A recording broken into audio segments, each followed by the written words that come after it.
Alrighty, welcome to the Christian Constitutional Conservative, and today we're going to go ahead and listen to Joe Schmo and Mika Brzezinski or something like that.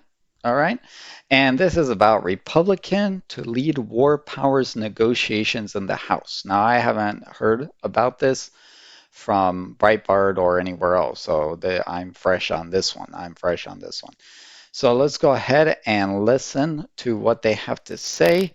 I see here that we've got closed caption. I don't need that. I understand English, even though I may not understand them.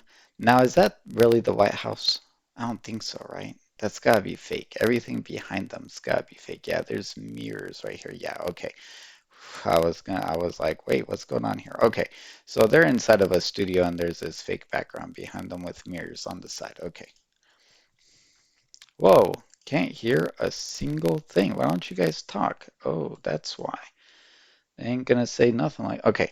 So let's move on. Politico broke the news this week that the House Foreign Affairs Chair Michael McCaul has selected Republican Congressman Ken Buck of Colorado to lead war powers talks in the lower chamber in an effort to repeal and replace several authorizations that remain on the books. As Politico reports, Buck confirmed he's handling the strategy for as many as 4 authorizations for the use of military force. And Congressman Buck joins us now. He, of course, serves on the House Judiciary and House Foreign Affairs Committees. You know, Congressman, every time this comes up, there's some issues that come up, and where Democrats are going to be, where Republicans are going to be. I've got to say, in my time on the Armed Services Committee, when this issue would come up about authorization for war powers, everything got scrambled.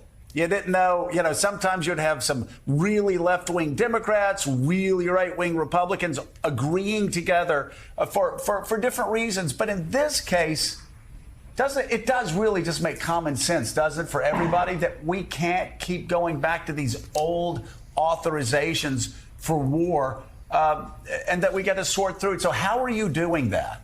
Does this mean that they're cutting back the president's power to get us involved in wars without actually declaring wars? If that is true, then yes, I am in favor of this. This video might actually go good. Well, thanks, Joe. I think this is really a constitutional issue. It is the job of Congress to declare war, yes, and to make sure we authorize the use of military force. I have reached out to the various parts of the Republican Party. There are Democrats who are working on it with us, and we will move forward. I really think this is an issue where we could get 350 votes. Now, there will be some parts of this that are going to be tricky, and basically that involves the reauthorization, making sure that we are giving President Biden the ability to move forward with the military force, but it's in a specific way, and it should have a sunset on it so that it isn't a blank check that we are giving future presidents. Again, it's ridiculous, isn't it? Like 20 years. You have a war authorization for the Iraq war that's still around so many years later. At some point, this is really an Article 1 question. Do we believe in the Constitution that the power to declare war rests with Congress or not? And it seems to me this is, like you said, at the end of the day, it's a constitutional question. It is, and that's really where the rub has been in the past. The executive branch wants to maintain as much of this power as possible. The congressional branch wants to make sure we're doing our job. But the really important thing to me, Joe, is when Congress says we are giving you the authority to engage in this military action, it binds Congress, at least on a moral level, to make sure that we fund appropriately and make sure that our armed services, the members in the armed services, are protected at the very best that we can. We're giving them the equipment, we're giving them the training, we're giving them a very specific message or mission. So I know when I worked for President Obama. Jen, I'm sorry, Jen, really quickly. It also, this lines up. How rude. Up with, the Powell Doctrine, where when You have Americans that are sent off to war. We know why they're being sent off to war. It's very specific. We understand what goals need to be achieved before they come back home. And also, as Colin Powell said, again, from what he learned in Vietnam, you have to have the support of the American people before you go off to war. Mm-hmm. And so that's what's so, again, Jen Palmieri, that's what's so important about this is Congress, obviously, closest to the people. Congress should be the ones authorizing the wars. And I think that most of the American people have no idea that we're still operating under authorization of use of military force from 20 years ago. When I worked for President Obama, this was an issue when if we had to take military action, we had to go back into Iraq at one point, and it was a lot of Democrats that gave the president that were concerned about the president's use. It was like Tim Kaine, Chris Murphy, Democratic senators that were concerned about Congress not stepping up to. You know what I wish I could do right now is go to Washington, D.C. in the summer. I went in March and it was cold. I would have loved to go when the sun's out and the birds are chirping. That would have been wonderful. Take to authorize this itself. Why do you think it's taken 20 years to get to this point? I mean, is this a shared problem between Congress and presidents not wanting to ask, Congress not wanting to own the responsibility?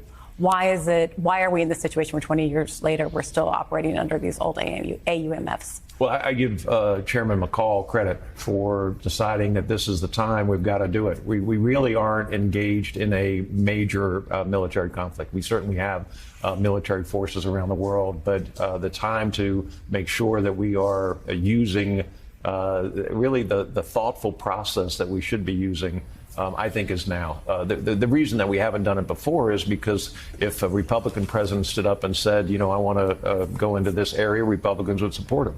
Democrat president wanted to do it, Democrats would support him. So it was more of a partisan issue before. Right now, there's somewhat of a lull, and before anything heats up, it's time to give thought to this. This is who we are. Okay.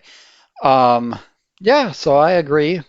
We should limit the power of the president to get us into wars. It should be a declared war by our Congress, not just presidents getting us into war. All right.